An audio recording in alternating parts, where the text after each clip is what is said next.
ખેડૂત ભાઈઓ, અત્યારના દિવસોમાં આપણા ચોમાસુ પાકો કપાસ, મગફળી ઉપરાંત અત્યારના સમયમાં ડુંગળી આ ત્રીજા ક્રમનો આપણી પાસે વેચવા માટેનો સૌથી વધારે માલ હતો.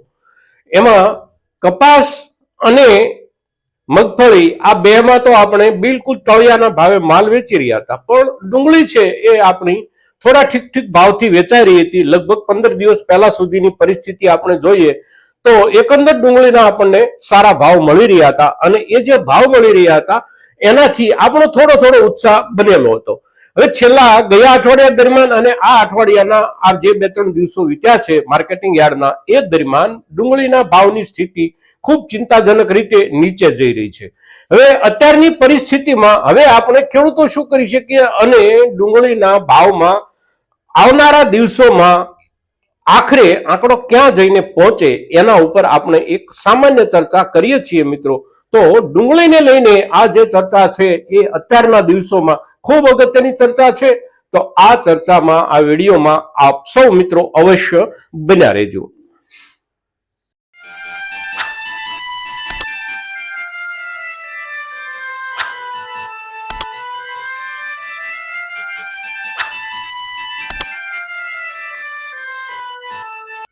નમસ્કાર ખેડૂત મિત્રો, જય કિસાન, જય ભારત.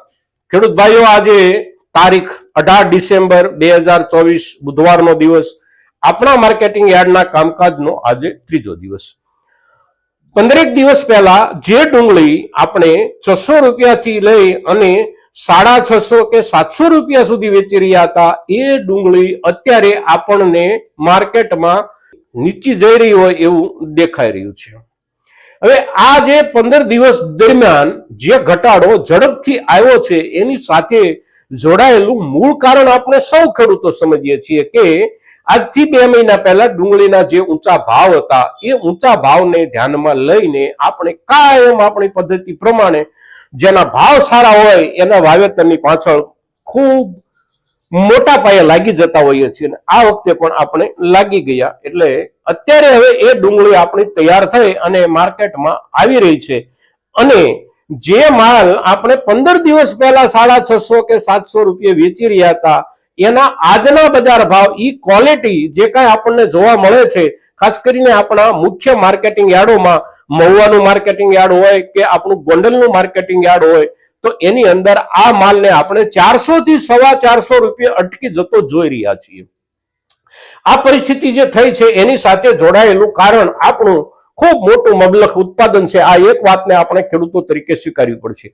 પણ આમાંથી બહાર નીકળવા માટે આપણને સરકાર મદદરૂપ થઈ શકે કે કેમ, આ સવાલ અગત્યનો છે. અને સરકાર અવશ્ય આપણને મદદરૂપ થઈ શકે, કારણ કે આપણે જે ડુંગળી અત્યારે પકવી રહ્યા છીએ આ ડુંગળીનો ભાવ આપણને આંતરરાષ્ટ્રીય બજારમાં એટલે કે વિદેશોના માર્કેટમાં મોકલવાનો મોકો મળે તો હજી પણ સારા ભાવો મળી રહેવાની શક્યતા છે. પણ સરકારે નિકાસ પર જે કાંઈ પ્રતિબંધો, અગર તો એના ભાવને લઈને એના ઉપર જે કાંઈ ડ્યુટીઓ લગાડેલી છે, સાથોસાથ નિકાસનો કોટા નક્કી કરેલો છે કે આનાથી વધારે નથી વેચવાનું, આ દેશ સિવાયના દેશોને નથી વેચવાનું, આવા બધા જે અટપટા પોઈન્ટો એના પર મૂક્યા છે, એના કારણે આપણો ડુંગળીનો માલ જ્યાં સારો ભાવ મળી શકવાની શક્યતાઓ હોય ત્યાં સુધી અત્યારે પહોંચી શકે એમ નથી.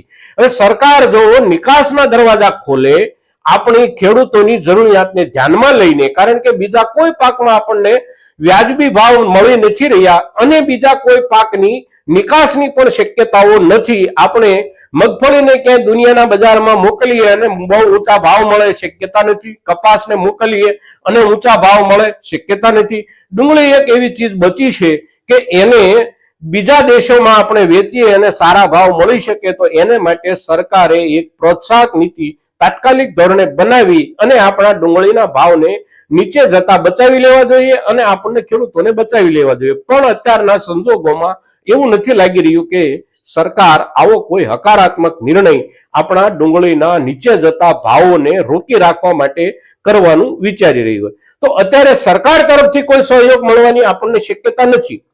પણ આપણા તરફથી આપણે શું કરી શકીએ? તો આપણા તરફથી અત્યારે જે માહોલ દેખાઈ રહ્યો છે છેલ્લા એક અઠવાડિયા દરમિયાન, એ માહોલના આધારે અને બજારની અંદર જે માલ આવી રહ્યો છે માર્કેટિંગ યાર્ડોની અંદર, એ માલ આપણે જોઈએ છીએ તો એના આધારે આપણે એટલું નક્કી કરી શકીએ કે ગભરાટ ભર્યો માહોલ આપણા ખેડૂતોના દિમાગમાં અત્યારે ગોઠવાઈ ગયો છે અને 15 દિવસ પછી જો ડુંગળી કાઢશું તો આથી પણ નીચા ભાવ મળશે, આવા ભયના માહોલમાં, આવા ગભરાટના માહોલમાં આપણે કાચો માલ કાઢી અને માર્કેટમાં નાખી રહ્યા છીએ અને એની અસર માર્કેટમાં મોટા ઢગલાના રૂપમાં થઈ રહી છે.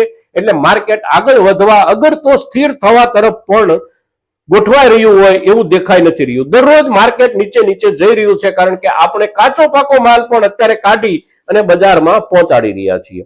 હવે આ સમયમાં આપણે થોડી ધીરજ રાખીએ. અગર તો આપણો જે કાંઈ વાવેલો માલ છે એમાંથી જે સારો માલ હોય 15%, 20%, 25%, 30%, જેવું ખેતર, જેવું વાવેતર, જેવું પાણી, જેવી કાળજી, એ પ્રમાણે સારો માલ જે અંદર તૈયાર થયો છે એ માલ ગાળી ગાળી અને આપણે કાઢતા રહીએ અને એ પ્રમાણે બજાર સુધી પહોંચાડતા રહીએ તો માલની ક્વોલિટી પ્રમાણે અત્યારના સમય પ્રમાણે થોડો વ્યાજબી ભાવ આપણને મળી શકે તેવા સંજોગો છે. આપણો માલ 35% કે 40% સારામાં સારી ક્વોલિટીનો અંદર હોય પણ બાકીનો માલ બીજો, ત્રીજો, ચોથો નંબર આ પ્રમાણે દેખાતો હોય તો 150 રૂપિયા સુધી પણ આપણો માલ ન વેચાય એવી પરિસ્થિતિ અત્યારે બજારમાં આપણને દેખાઈ રહી છે.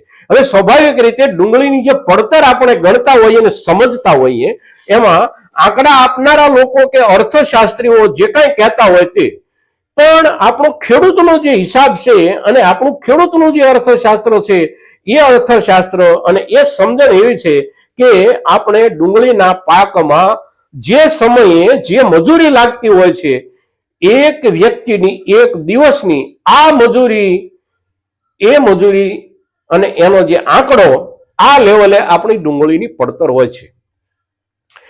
કોઈ વિસ્તારમાં 500 રૂપિયા મજૂરી લાગે છે એક દિવસની તો એ વિસ્તારની ડુંગળીની પડતર 500 રૂપિયા આપણે ગણવી જોઈએ કારણ કે ડુંગળીનો પાક એવો છે કે એમાં બધું જ કામ મજૂરથી કરવું પડે છે. એમાં કોઈ કામ મશીનરીથી થતું નથી.